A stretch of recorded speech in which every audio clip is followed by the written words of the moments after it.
Welcome in. Today is Friday, December 19th, and today, big show. We got to talk all things college football playoffs. Of course, we'll find out, is Oregon and JMU even worth watching, and why Tulane might be worth watching based on some of the famous athletes that come out of there. Then, man, the Rams were sleepless in Seattle last night. What a crazy game. I'll tell you why I'm frustrated with the NFC West. And also, it's that time of year. That means we have Saturday NFL football. Let's get into it. Sports, comedy, pop culture, and everything in between. By idiots, for idiots. This is Sports Idiot Nation.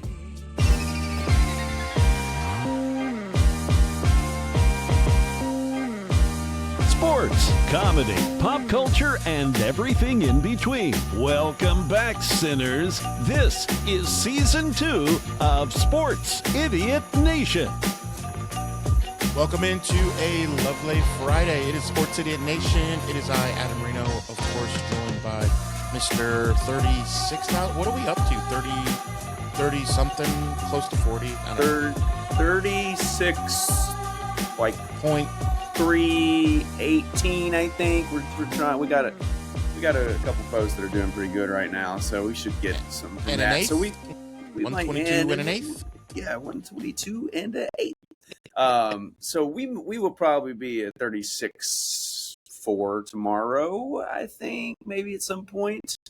Let's go. I'd like to get the 36.5 before the end of the year. I'd love to get 37, but that probably ain't going to happen unless some crazy stuff happens in the next 2 weeks with the Titans games that are post worthy. You know, a lot of fans have checked out. You know, so we'll see how it goes. We will see. Yeah. We got our Sports Idiot Nation page is about 23 followers away from 5,000. Turtles Yep. Idiot Nation is about 80 followers away from 5,000. So we're doing pretty Doing good. big Puck Idiot Nation crossed 1,300 yesterday. So Okay. we got the pages rolling. Pages are doing good. It was a good year with all the new enhancements to the Cineverse. So reminder, if you are not following wherever you get your social media, be sure to do that. Like T.I. mentioned in the Cineverse. We have to start today with more tragedy. I mean, sheesh. We talked earlier in the week about Rob Reiner and what happened with him and his wife and supposedly his son. And then yesterday afternoon, we get the news that former NASCAR driver Greg Biffle, and this is the gut punching thing is they were flying kind of a private situation on their way to join a friend, and the whole family's there, and you see, you know, in today's world, you can see the explosion, you can see everything. It's like, man, I don't want to see that, knowing that the guy's whole family and his kids are in that plane, and it's just a fiery awful. mess. It's just bad. Like a week before Christmas, dude. Like, what is his outside family? Like, that was his whole family, but like, what are his family and friends like going through right now? I mean, that is just unimaginable. Yeah, we will never know because it's like you said, it's unimaginable to think about something that happening to people you know, much less your family members or friends or just in general. I mean, I know it happens, but you know, you think back to Kobe Bryant, you think the situations where you're in those. I immediately thought that. Yeah, those private stuff. I don't know, man. If I was a celebrity, I think the last thing I'd be near is a private jet, private helicopter, private anything. I would just trust those commercial flights. They seem to do well.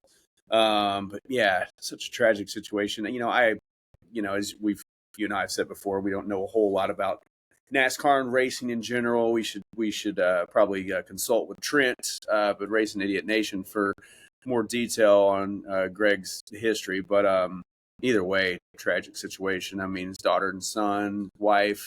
The pilot, obviously, you know, that's those individuals get lost in these stories as well. The pilot has a family. The pilot has a mom and dad. Maybe has kids.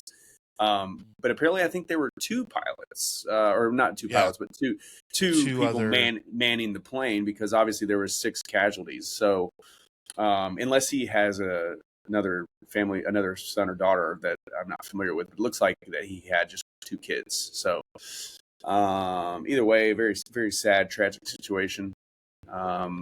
Wouldn't wish it upon my worst enemy. It's awful. So awful.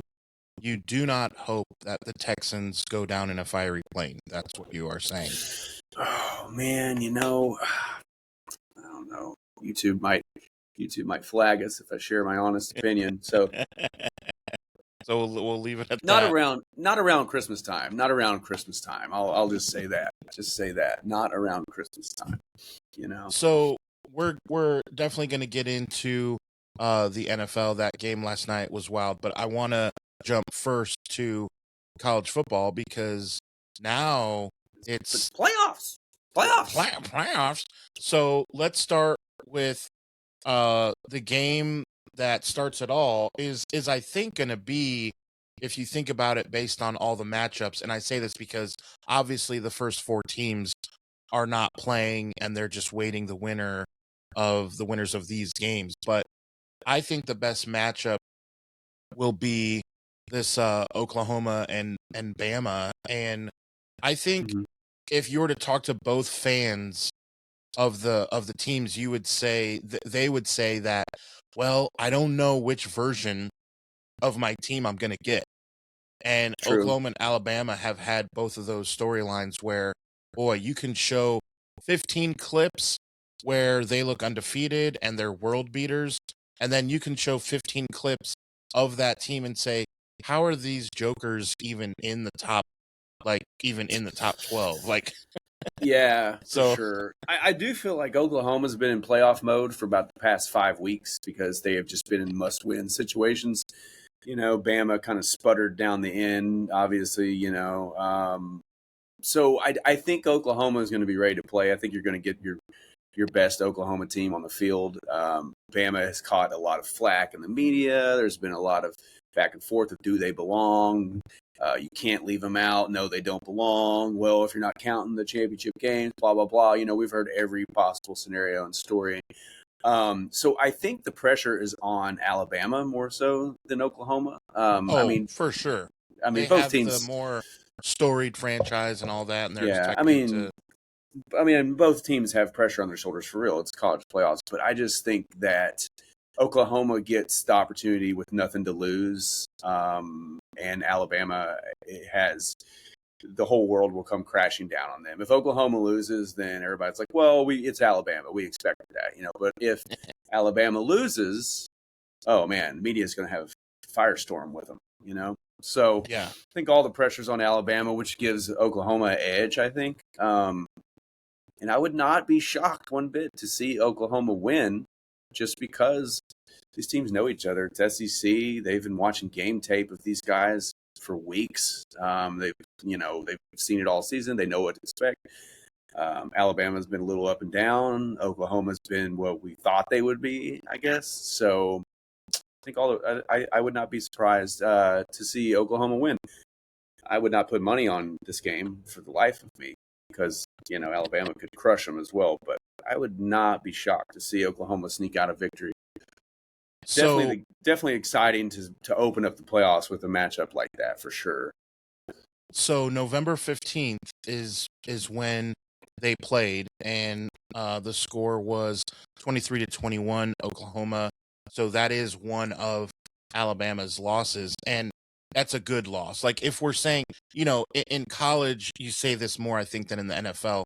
Oh, that's a good loss. Like when Notre Dame lost to Miami, well, that was a good loss because of how high ranked, or I guess Texas, that was a good loss, right? When they lost to Ohio State because of how highly ranked, Oregon has a good loss. They lost to the number 1 team in the country, Yeah. So you look at good loss, Alabama lost 21-23.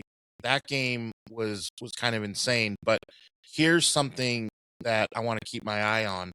Third down efficiency in that game, 3 for 13 for Oklahoma and 5 for 13 for Alabama. And Oklahoma only had 12 first downs the entire game. I mean, that at only 74 rushing yards, that is wild that they actually won that game when you look up and they scored 17 points in the first half and then just scored 6 more points and was able to hang on.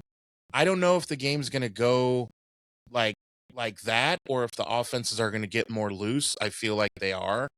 But we'll see. But knowing that game went down that way, it was so bizarre that doesn't give me a sense of how this game is going to go. That was such a like, whoa, what? Like kind of a game. You know what I mean? So Totally. I don't know. I like that they played because it adds to the drama. Like, oh, it's a rematch. Like, I do like that. But when you look at stats and pull things up, you're like, well, that doesn't help me. This cheat sheet didn't help me on the test at all, I feel like.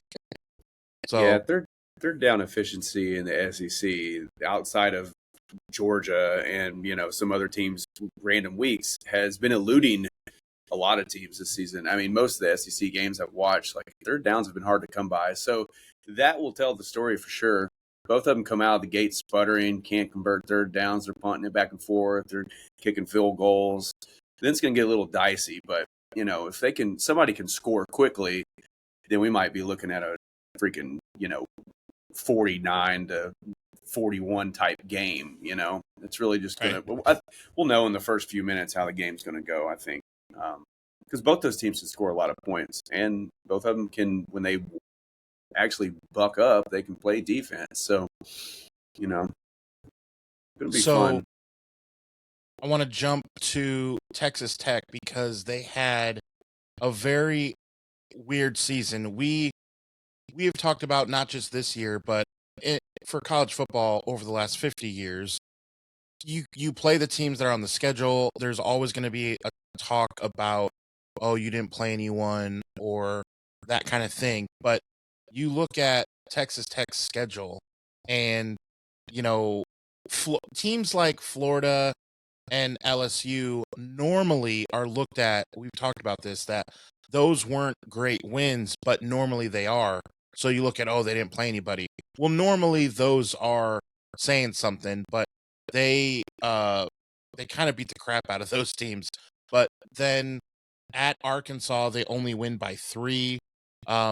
We all know about the South Carolina game where we had to eat our words. We were posting on Sports Unit Nation like, oh, it's over for Texas A&M. And then, whoops, they came all the way back. They woke up. They won 31-30 against a not very good South Carolina team. And then all this just to lose against Arch Manning, who, shocker, is staying in Texas, by the way. That's a shocker that they announced this week. Yeah, we said that week 1. We were like, he might need a 6-year option if the way he was playing. We better hope he get COVID or something. No fans in the stands and all that. But Texas A&M, like I said, just a weird situation. I mean, they only beat your War Eagle by less than a touchdown. I mean, yeah, I don't buy A&M. I mean, they're good enough to beat anybody because they're an SEC school and they just go through the gauntlet. They go through the gauntlet. Yeah. Yep. And I feel like that they have that, but I just didn't really believe in them all year. We kept waiting for them to lose, and they finally did towards the end. But hey, can't count them out. They've proved it. I mean, they proved it against South Carolina, just like you said. We were all laughing at them. Ha ha ha! We all told you you're terrible, and then we're like, oh. Proceed, egg on my face. Exactly. And Miami, they had some weird. I mean, what was it? Not Auburn. I'm looking at the wrong Louisville. When Miami lost to Louisville and then SMU, the ACC. I don't think. I mean. Again, sometimes Virginia Tech, Syracuse, some of these teams, Florida State, some of these teams are good wins, right? But again, this year, so it's like, well, they haven't even played. Was Notre Dame's argument, strength of schedule and things like that. Notre Dame, though, their AD was like, nobody put together a more dominant 10-game winning streak than us. And it's like, yeah, until you look at the opponents, like, calm down over there, buddy. Like, not that Join a impressive. conference. Yeah, join a conference. We might listen to you. So that is on tomorrow, Saturday at noon Eastern is Miami and Texas, and this will be the second best game, I feel like. And I don't like Miami in any way, shape, or form, not just like as a non-fan, but also as like anything that they do and what their identity is, and really. But we've said everyone in college football who doesn't live in Texas has said, well, we don't believe in Texas A&M.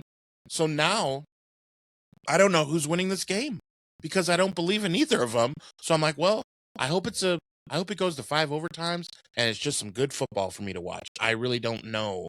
I'm not betting on it. Like, do you see it going a different way, or do you see it that way as well?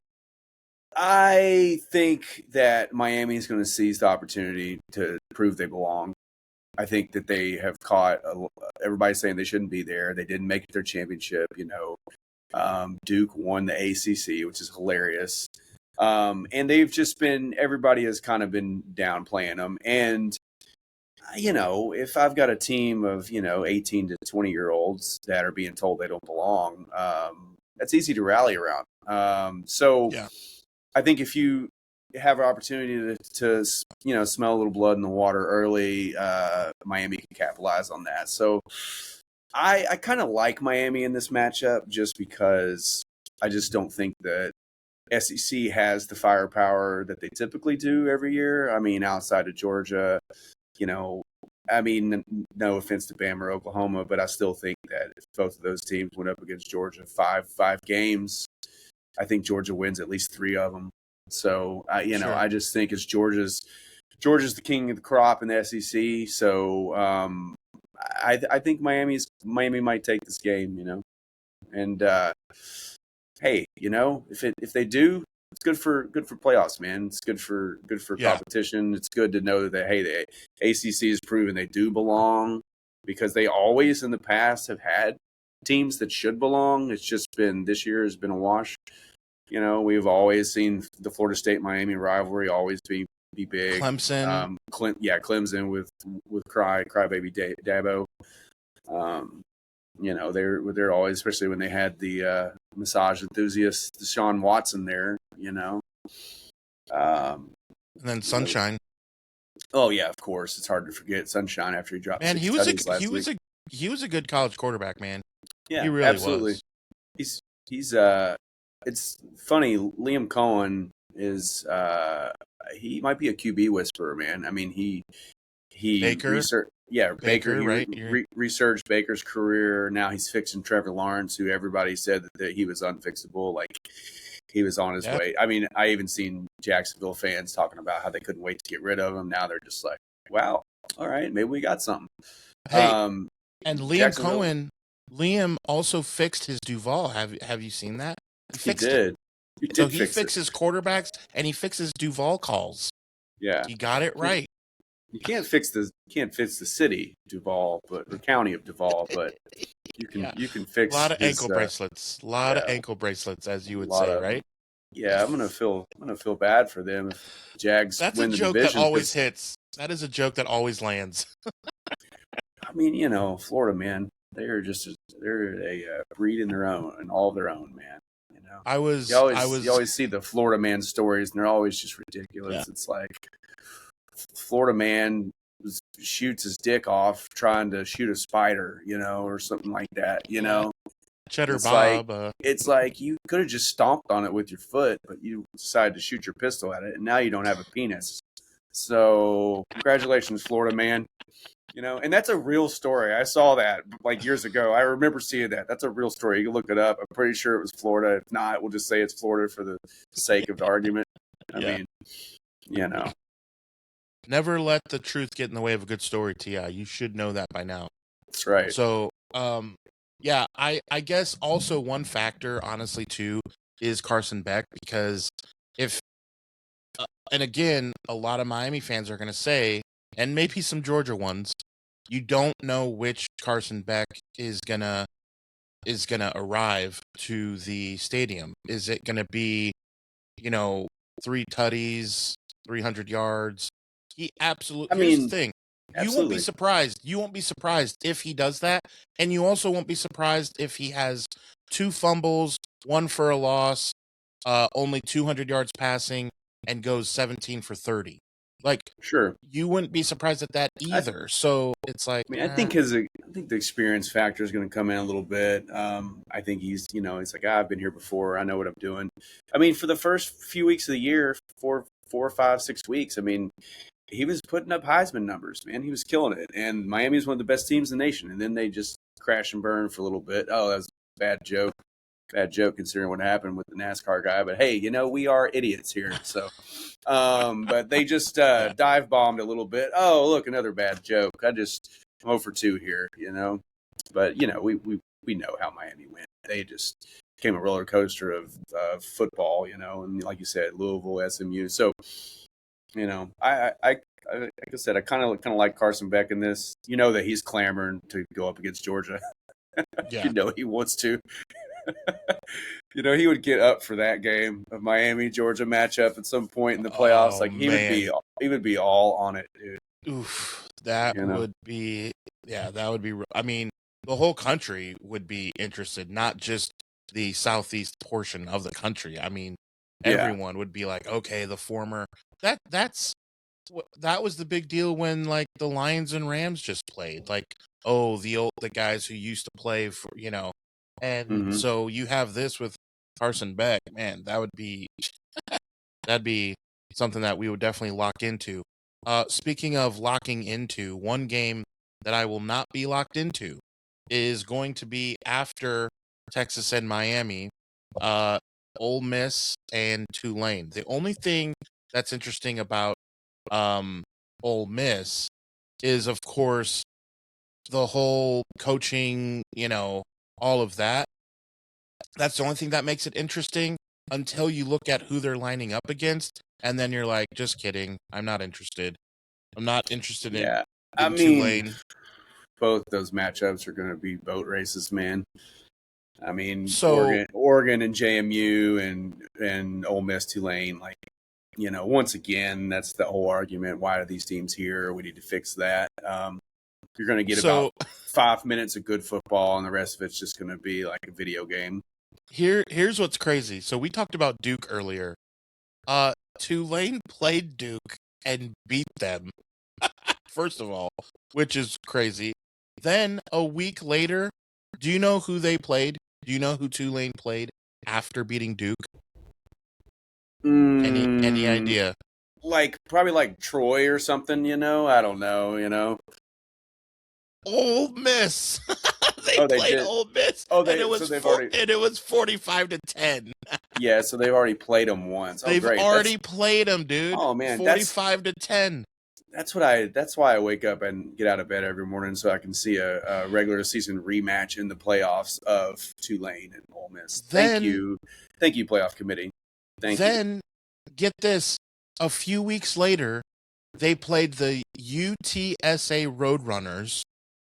I didn't make that up. It's a real team who went 6-6.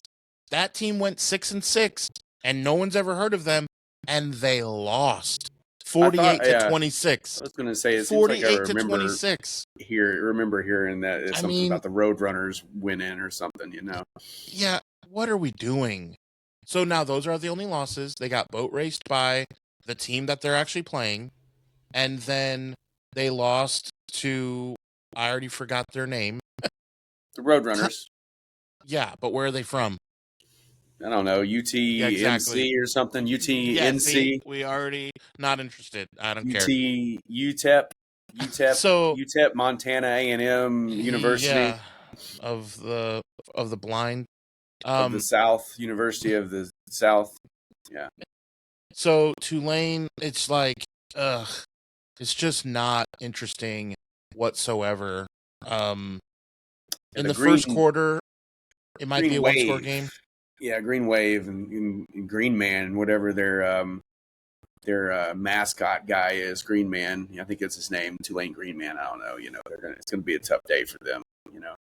Yeah, there's a huge Tulane fan, Green Man fan, or whatever that actually follows my Titans City Nation page, and he comments and stuff a lot because of Tajay Spears, and obviously because of the other guy that we drafted. The return guy is terrible. I forgot his name. He already broke the record for most fumbles as a rookie or something, but we don't really use him anymore now that we have DK in there tearing it up. But Tajay Spears is a good running back, and he was from Tulane, so I've got some Tulane people following me. So it's going to be a tough day for those folks on Saturday. So here is some Tulane trivia that I was able to pull up.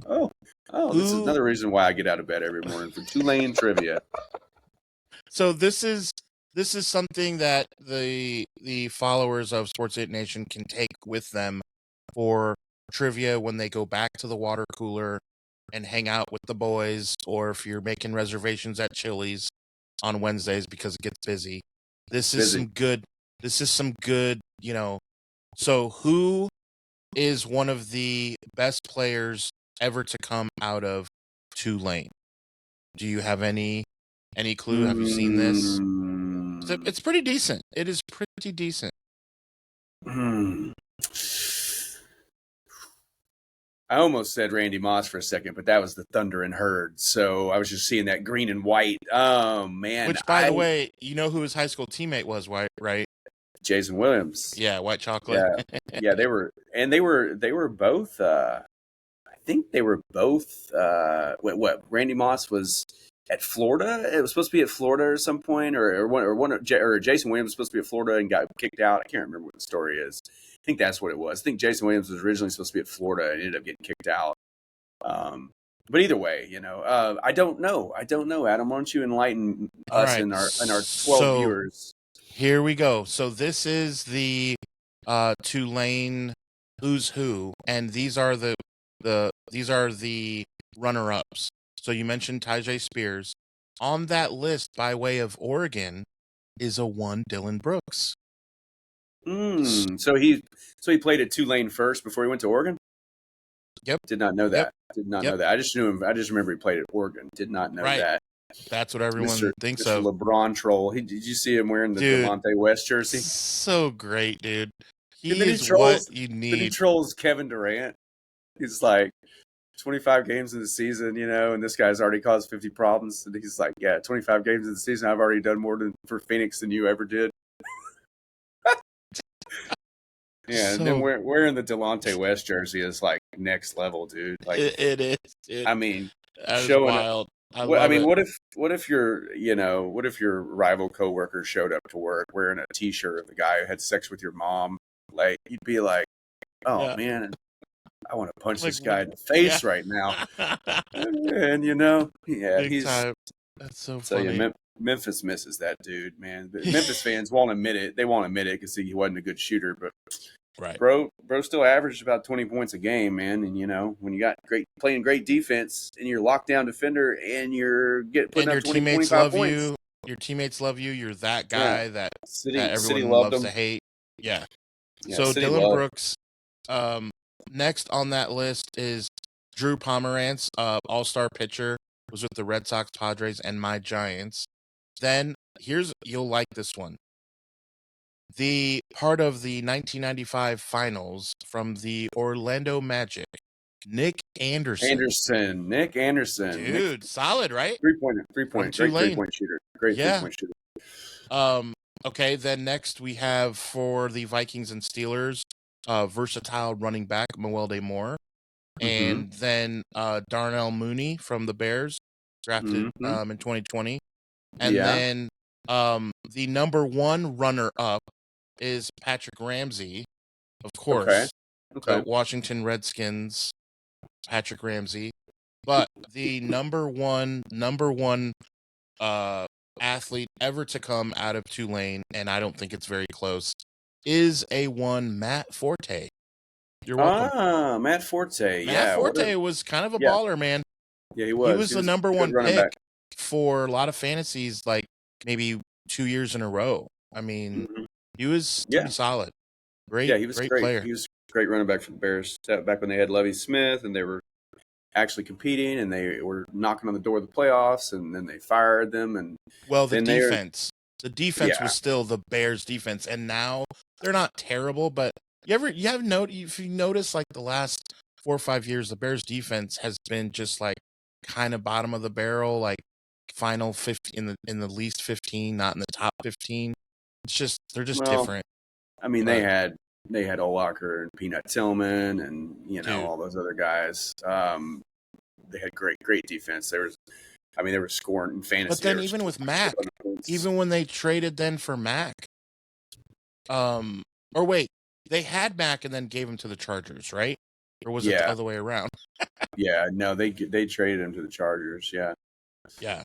So when they had him, I mean, gosh, they were still decent, but yeah, no, they're good, but now they're so focused on offense they just forgot that defense is part of the game. yeah. And they don't have Devin Hester on special teams either. That dude. Um, Yeah, so yeah, there's a fun fact for you. Devin Hester, taking one pick ahead of the Titans draft, and Jeff Fisher was zoned in on him. Jeff Fisher went on record. He was like, "Yep, I was taking Devin Hester. We had it locked in." really And Bears snagged him. So he almost was a Titan. Almost was a Titan. good old Jeff Fisher, huh? Good old Jeff, Mr. 8-8. It's possible for him to be 8-8 now because there's 17 games, but Is that really what he's known as, Mr. 8-8? I mean, That's kind of everybody. funny. Yeah, on like August, on August 8th, and sometimes August 6th. Like, no, they do August 9th. They'll do August 9th, and they'll do August 8th. Like people kind of go back and forth on like they call it Jeff Fisher Day. Like 8-8 or 8-9. Yeah. 8-8 or 7-9. The July 9th, like they'll do that. Like everybody kind of shakes it up. I always go with August 8th. It's the best, for it. I always say celebrate with 3 runs up the middle and then punt. That's what he was known for. Let's just run Eddie George right up the middle. Hey, I think the team's on it. I think the defense have figured it out. Who cares? Just run Eddie George who up the cares? middle. It's Eddie George, man. Hey, have some respect for Eddie George. Cowboys legend Eddie George. There's an old tweet. You can still Google it. It still pops up. But it's when he when he became a head coach, or went to, I can't think it was when he became a head coach. Yeah, Cowboys, because he played for the Cowboys like his final year. Cowboys put this tweet out talking about the long line of players of their historic franchise, like becoming coaches and stuff. And they literally said like Cowboys legend Eddie George. It's like, hold up, excuse me, no, that's not a thing. It's not a thing. And I like to share it every now and then. I'm like, let's not forget about Cowboys legend Eddie George. Yeah, that's wild. So what's not wild is Tulane Ole Miss. It's just no, we will miss that game. I'll just check the box score on my phone on that one. Yep. And then you might say, oh, well, does it get better? No, it does not. No. Because It's James worse. Madison Dukes, the Fighting Dukes. James, they're going to drop a Duke. And they lost to Louisville, as did, what was that, Miami, right? So, boy, Louisville should say, hey, we should be in the playoffs. We beat all kinds of teams that are. I mean, Louisville had a chance. They had a chance. They were creeping up in the rankings, but they just you look up and Louisville's had some bad 8-4. losses. Yeah, they had some bad losses. Yeah, they were close. At one point they only had one loss, and they were making some noise, and people were like, "Hey, Louisville's pretty good," and then they just. So it happens, man. You can't look past opponents. You look past an opponent that you think you're going to beat because you got a better opponent next week, and then you get punched in the mouth, and that's what happened to Louisville. So, James Madison Dukes did punch a lot of people in the mouth. But listen to the following names that they have punched in the mouth. You already don't sound impressed? I haven't said anyone yet. I sense the sarcasm in your voice. Well, all right, that's fair. Yeah. So Weber State, they rocked them, boy. 45-10, boy. I'm telling you what. I'll tell Weber, you what. the Then Weber lows, the Weber lows. then they lost to Louisville, so already their season should be over. Like they're in that Mhm. conference and they already have a loss. Like you're done. But nope, they beat Liberty 31-13. Oh man, They this is beat getting better. It's getting better they by the beat minute.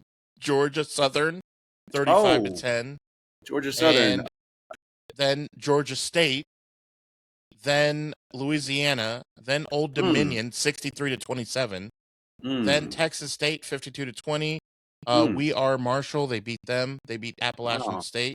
Appalachian Oh, State did not play Appalachian Michigan this State. year, so that's good. Yeah, yeah, they did. Because yikes. Their students are too high. So then they beat Washington State. Okay, that actually is a larger school, like, and they Sure. beat them. Okay, 24-20. Then come back, Coastal Carolina, 59 to 10. And you mentioned Troy. They beat Troy 31-14 the next week. Somebody has to play Troy. I Oh, know one of yes, these somebody does. jokers had to play Troy. You know.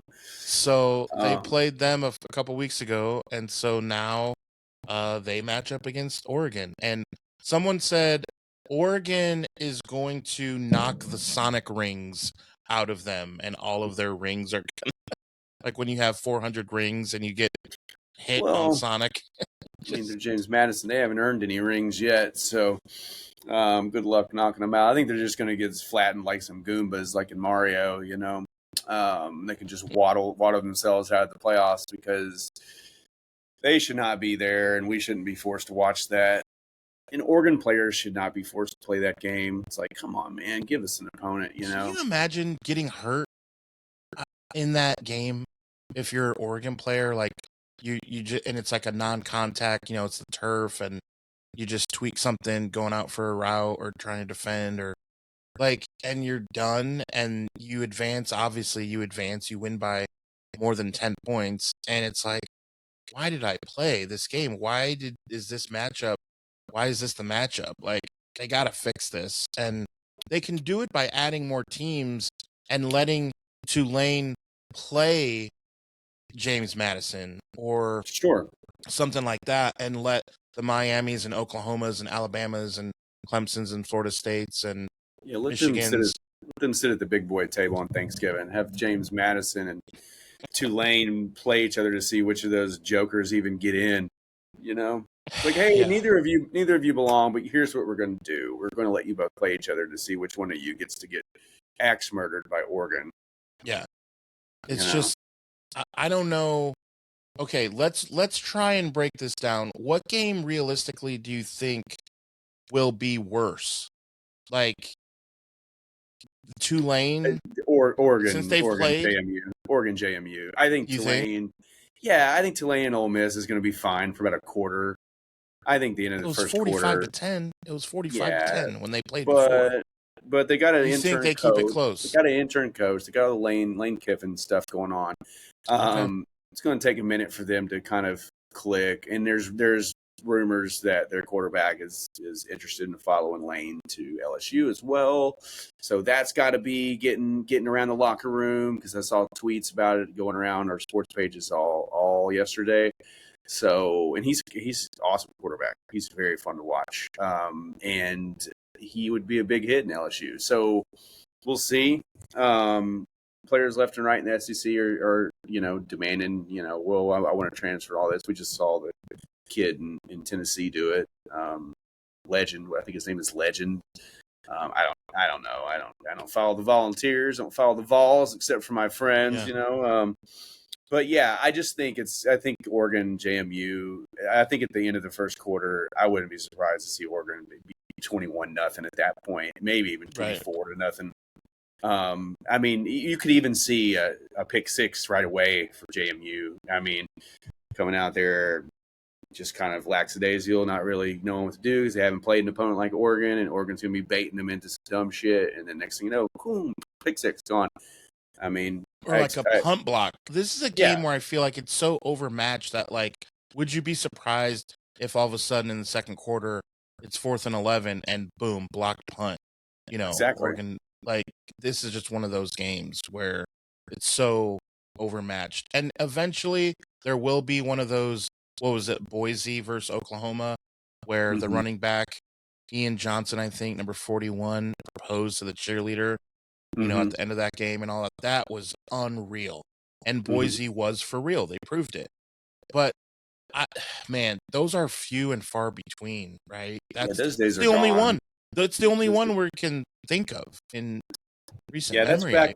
back when the bowls mattered, back when they meant something. Now you got the Meineke CarQuest Bowl and the Salute to Veterans Bowl and the Pop-Tart Bowl's fine. Pop-Tart Bowl's funny. Love the mascot, so I'm not going to talk trash about the Pop-Tart Bowl, but it's just, man, I mean, I'm looking at some of these bowls and I'm like, who is this? Like, who paid for the rights to name this bowl? Like, you think you're going to help your business? People are going to remember you because you put two shit teams together and named a bowl after your company. Like, nobody's watching it, man, because they don't mean anything. Yeah. Playoffs is all anybody cares about, I mean, that's why we're talking about it. We haven't talked about one other bowl on any episode. Yeah. Oh, you're right. No, there's not much to talk about. There's not much. And, I've had some time to think about this. I was in the mindset of like, oh, Notre Dame took their ball and went home. Notre Dame really stuck it to ESPN because they cost the network so much money. But really, first of all, you have players who weren't going to play because even from 5 years ago, you had situations where if it wasn't a top 10 bowl game, that players who were seniors who were really good NFL prospects, like Mel Kiper couldn't stop screaming over them, and Todd McShay, that, okay, Yeah, I mean, half those guys aren't going to play. And what's the purpose? Like, if they win, they'll be frustrated because it's like, see, we showed you. And if they lose, it's even worse because even though a lot of guys didn't play, that doesn't matter. You're still going to be looked at as like, well, see, you didn't belong. People are still going to just call them out. They were literally in a no-win situation. So the more I think about it, I don't hate on Notre Dame. I mean, the SEC used to do that stuff all the time. I know Clowney did it. I think Lattimore did it. There's always some people. I mean, it's still a prevalent thing. I mean, Cam Ward pulled himself out of the bowl game last year once he broke a record. It was like, yeah, I don't even care if he loses this game. I mean, he could have went in and tried to win the game.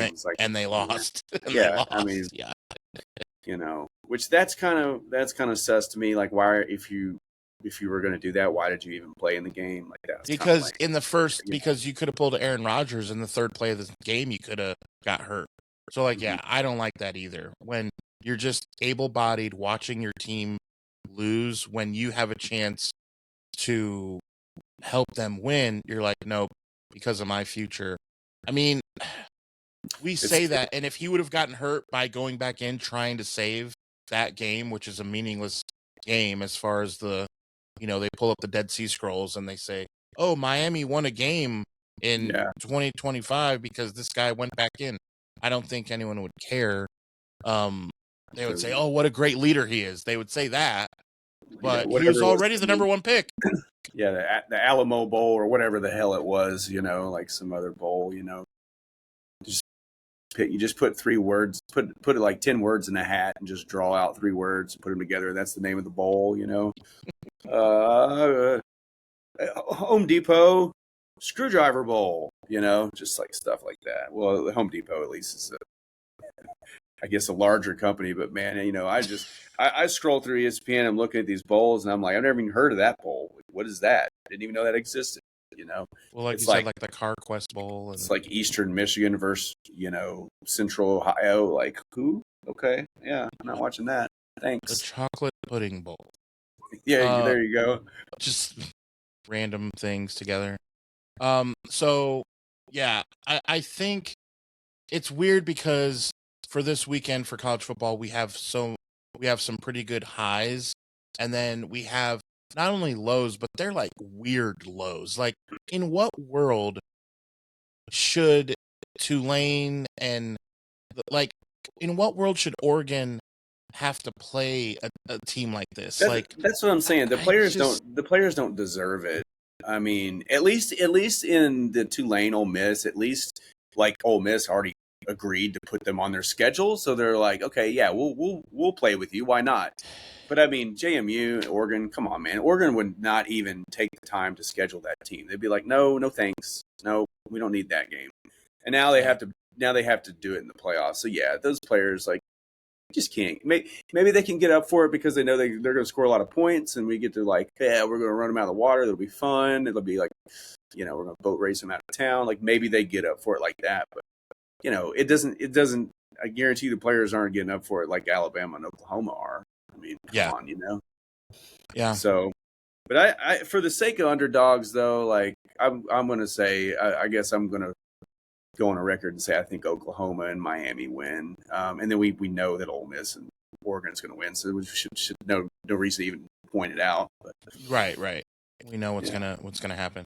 So, all right, I want to jump to the NFL, and first I want to set this up. So, last night's game, for me, a fan of the NFC West, and honestly, what I love about this situation is it's not me being a homer, because you truly look at the NFC West and you have 3 teams that can advance very far. Like, this is not me being a homer, oh, I love the 49ers. It's not that. It's being realistic to say, look, and these 3 teams, take out the Cardinals, give them to the CFL, or let them just play the Titans every week, whatever you want to do there.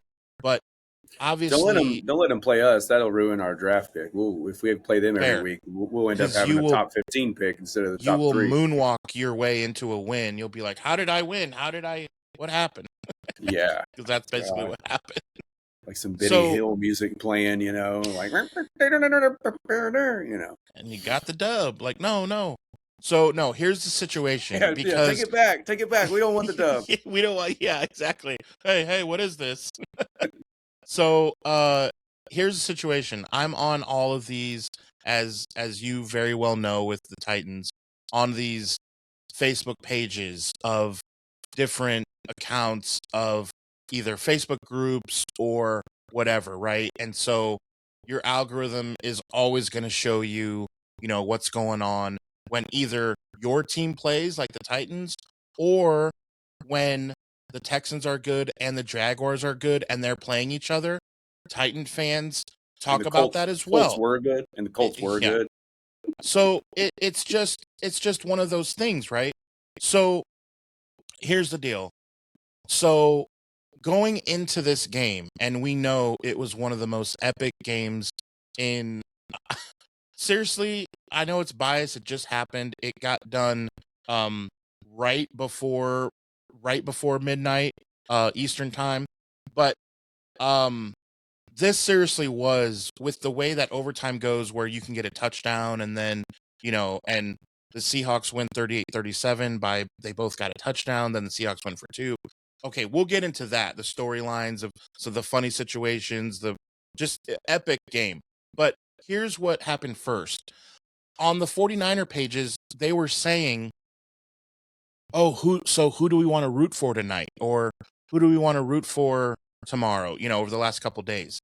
And there were so many people that don't understand football that I have to get this off my chest. My gaster was flabbered.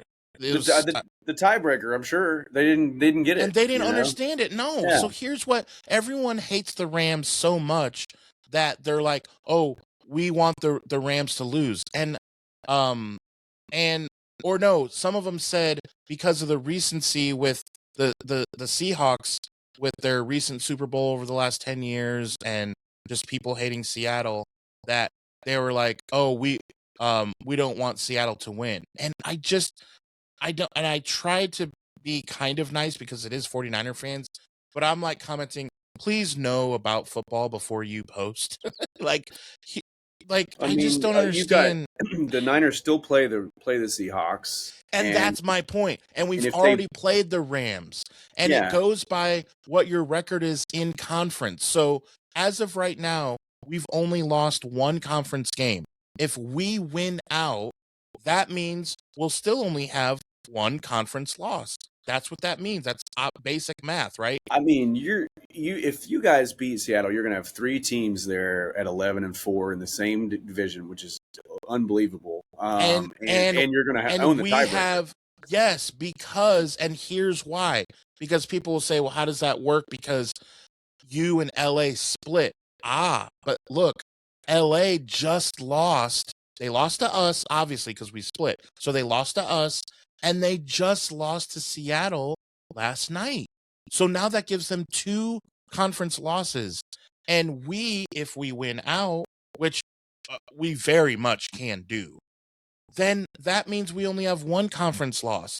And that means that we would have swept the Seahawks. So in what world, you tell me as an outside fan, that you would say you want the Rams to win? In what world could that ever make sense? It's so frustrating when you have dumb fans, which I get. This is how Titans Idiot Nation became a thing, because of dumb fans. So I get it, but it's so frustrating to know that right now, waking up Friday morning, that Niner fans are going to be upset at this outcome. I am just like, oh my gosh, you guys, we literally control our own destiny to be the number 1 seed in the entire NFC. If we win out, we are the number 1 seed in the entire NFC, dude. Yeah, it's crazy. And as you know, I mean, it doesn't matter what fan base, outside of the Cowboys, their entire Cowboys fan base is just stupid. But outside of the Cowboys, there are smart fans, there are dumb fans. But as we've learned from South Park, 1 out of 4 people in the world is flame retardant, to get around using the R word there. And as they point out to Cartman, and so it's the same thing with football, man. I feel like the same way, like 1 out of every 5 football fans is just an absolute idiot. And just, I love the people that always throw out like, well, you never played a game of ball in your life. You never played ball. It's like all that, like, no, you don't. It doesn't matter. You don't have to play football to understand football. You just have to be an intelligent human being, because we may think that the game is just a bunch of Neanderthals hitting heads together, but it's actually one of the smartest games you can play on the field, because there's so many intricacies in it. I mean, like, so let's talk about that. So, I mean, like we were talking about before, the tight end, screen flea flicker, the flea flicker tight end screen that Sean McVay that was drew up. That's one of the most brilliant football plays I've ever seen. I literally, my jaw dropped open. I was watching. I was like, that man just blew my mind. I've never seen that play call, and now we're going to see it all the time. And people are going to be looking for it, and it's also, people are going to be concerned with it, so it's going to actually open up the flea flicker for the deep ball too. So what a way to break the mold. Old Dr. Strange over there, doing all his calculations. Well, it was so cool. Well, I've done a 20. We ran this play in practice 17 times, and 16 out of the 17 times we've converted. So we have a 76.5% chance of getting it. And I just thought it was the time to call it, and it paid off. But pretend Tom Holland Spider-Man was the one saying that. Yeah, because like he's more squirrely. But here's what I love about that play that is lost a little bit. So in that play, you can have, from what I know, you can have the linemen farther down the field because they're not ineligible because of the way that the flea flicker negates that. That's my assumption, that first it's a running play. The linemen can do whatever they want. They can do a handstand out there. Well, because you think at the end of the games when people start chucking the ball around, you've got every person on the field grabbing it at some point, So like once the halfback tosses it back at that point, it's a lateral and it's just a live fall.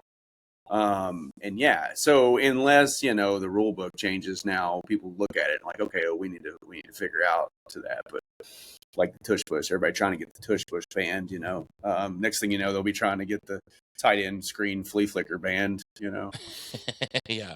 So let's break this down, because honestly, we were talking last night and we had both written the game off, because in the fourth quarter, after the last touchdown from the Rams, they went up like, I want to say it was like 30-14 or something like that.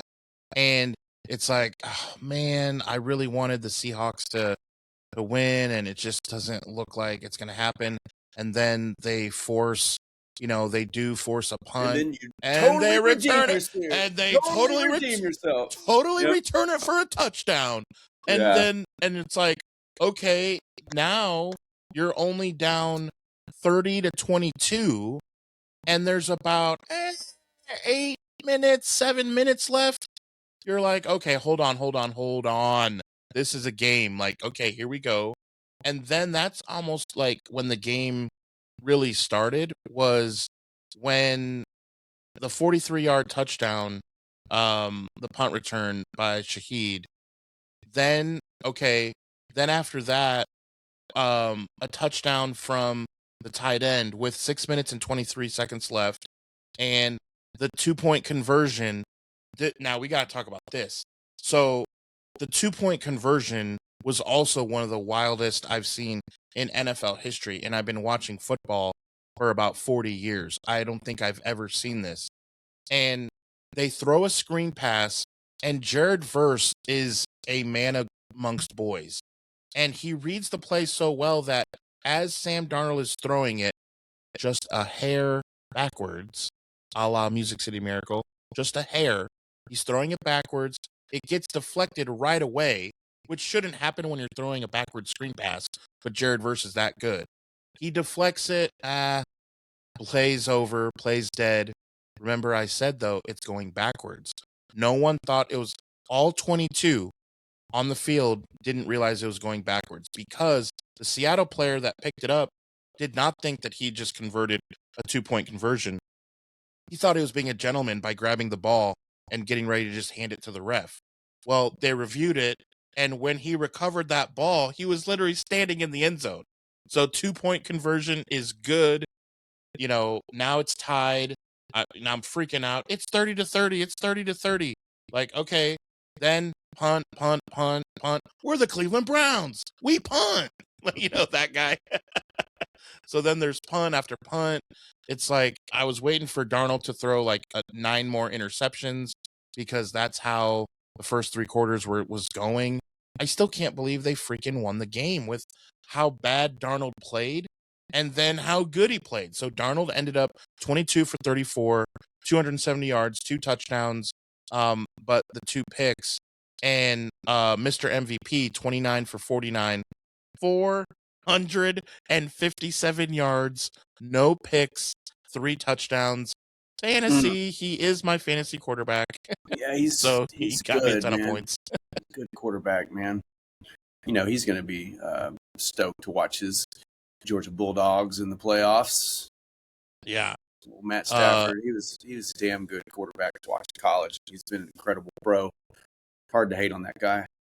So then it's overtime. I don't know how you can, Right, except when your team's playing them, obviously. Right. So then they punt. They decide, Seattle ends with the ball. They decide to kneel it.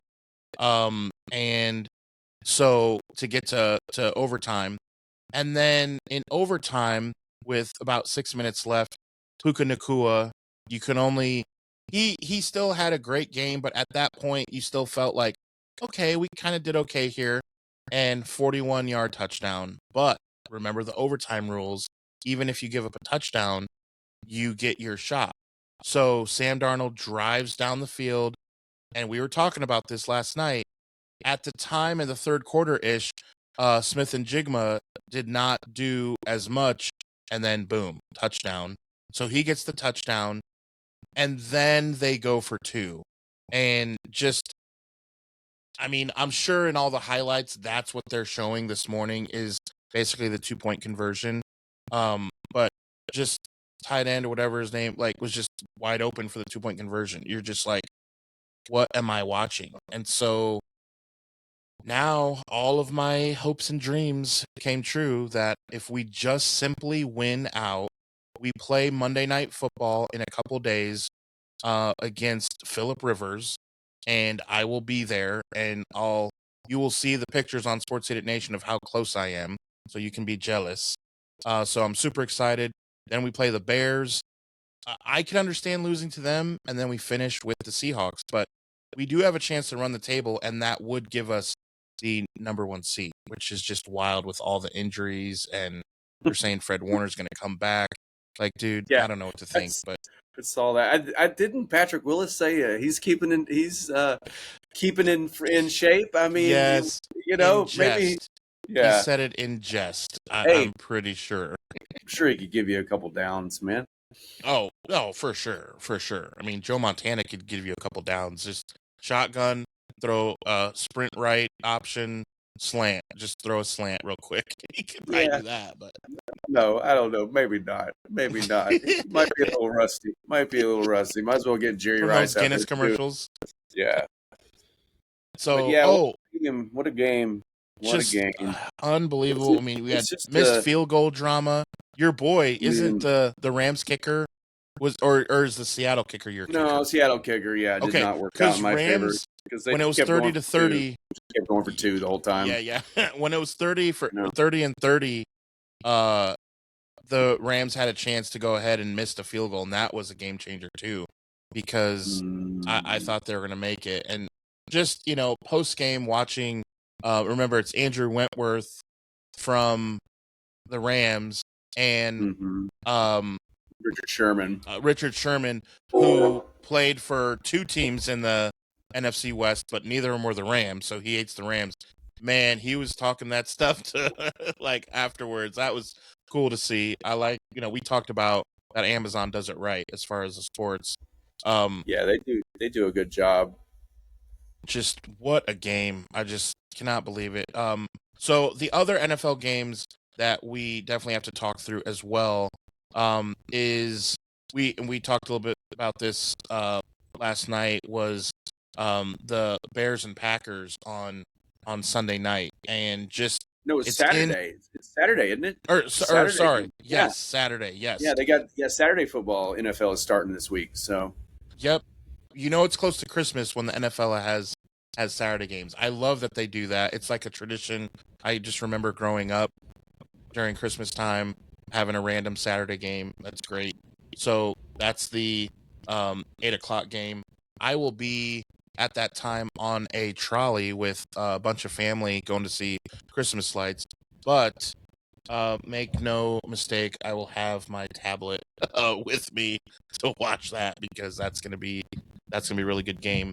Now we got to scout the Bears. I got to scout them. Yeah, NFC North is another good conference, another good division. Another good division this year. NFC West, NFC North have been great. Until the Colts started faltering, and Texans and Jags started playing good. I mean, hell, outside of the Titans, AFC South was somewhat of a decent division. And obviously, you've got Bills and Pats doing well, but I mean, to me, all season long, the best 2 conferences have been the NFC North and NFC West. So, Bears-Packers matchup is a big deal. Still got the Lions creeping around there. So, it's 3 games to go. There's a lot could happen in that division. So, this game is super important. Yeah. I think the Bears, the home field advantage, I think, and that's what the bettors are saying. They have 1.5 minus for the Bears. I don't know. You wouldn't be surprised one bit. You're a fan of Jordan Love. You wouldn't be surprised one bit if Jordan Love throws for 3 touchdowns and they beat Chicago. So it's just one of those. I think they will. I think they will again. I think they'll beat Chicago again. I just think, I know they're coming off a loss, but I think that. I don't know. I just think I think the Bears are a great team, phenomenal team. I know they're up and coming, but I think I keep forgetting Micah Parsons. We might see a different. We might see a different Packers team for these final 3 games. So we'll see if the wind is out of their sails. We'll really see. Yeah. We'll really see. I mean, he had. I think last time I saw a stat, he had like 55 or something, successful pass rushes on the year, and the rest of the team combined had 52. So that's going to be a little tough to fill. But hey, next man up. You're not in the NFL. These people are in the NFL for a reason, so we'll see what his backup has. But I mean, it is Packers-Bears rivalry. Jordan Love likes to carry on that Aaron Rodgers tradition of trying to own them. He has beaten the Bears a lot already. So in his young career. So yeah, I do like Jordan Love. I just think he kind of teeters on the outside of top 10. Sometimes he's probably the 10th best quarterback. Sometimes he's about the 12th best. Right. I know his numbers will tell you differently. His numbers sometimes look about like top 6, but I just don't think he is clutch enough. When you go from Brett Favre to Aaron Rodgers to Jordan Love, he just doesn't seem as clutch as those two guys. Yeah. Yet. I mean, maybe he could. I don't know. I think LaFleur's a good coach. He throws too many picks. He turns it over. I think it was ridiculous when people were saying that LaFleur was on the hot seat and that he's playing for his job for the rest of the year. I'm like, that's hogwash. No, that's not true. Nope, not even close. So yeah, they love him there. Yeah, I mean, you're right. Home field advantage could get the Bears, and without Micah Parsons, it's going to be a tough gap for the quarterback. But I still think the Packers have a mental edge on them a little bit. And it wouldn't shock anyone. That's the thing. Not even Bears fans. It would not shock a single person if the Packers win that game. It's just that's how weird it is. But the Bears still will probably make the playoffs. They still have had a really good year. It's kind of cool to see what Caleb Williams can do. I hope he gets sacked 15 times when we play them the following week. I mean, but it'll be interesting to see. The NFL is starting to get like, okay, we have these weird matchups of Tampa Bay and Carolina. I know it's kind of meaningless, and yet it is a big deal if you're in the NFC South. That's a big deal. A game like Broncos-Jags, normally it's not that big a deal, but combined, those teams only have 6 losses between them. So it's like, okay, then you have Pittsburgh and Detroit. Both teams have 6 losses already, but still are in the playoff hunt.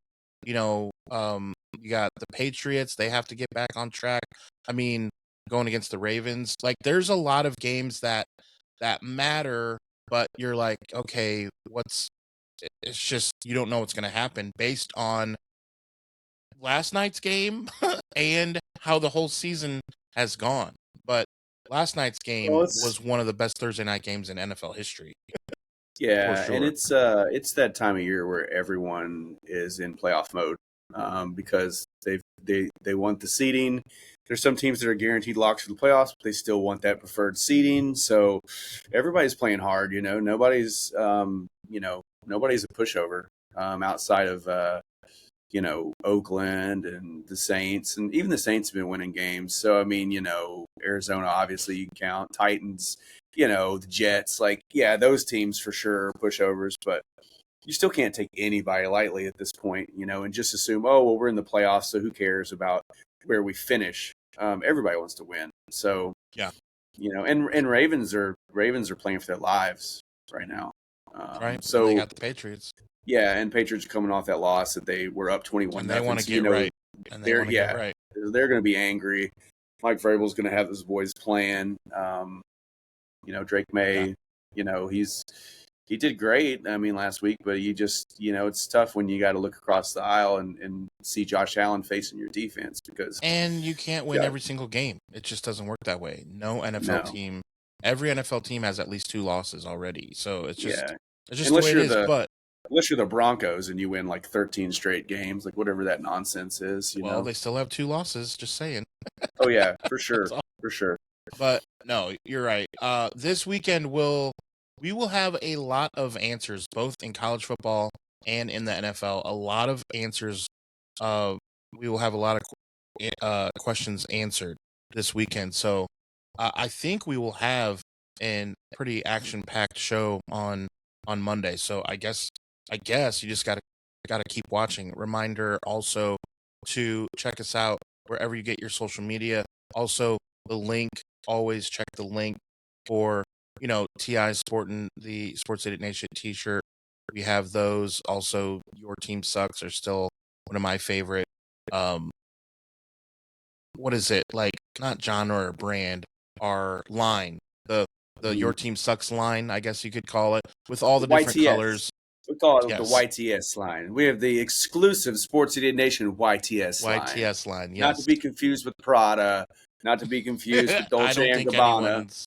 I don't think anyone's confusing it. Yeah. Dolce and Gabbana, but it is the exclusive YTS line. It is hoodie season as well, so we do have those as well. So pick one of those up for sure. Also, new episodes of Sports Idiot Nation come to you every Monday, Wednesday, and Friday, which means we will see you Monday.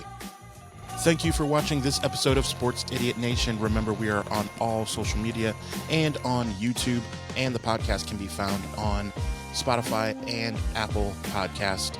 Remember, new episodes are every Monday, Wednesday, and Friday.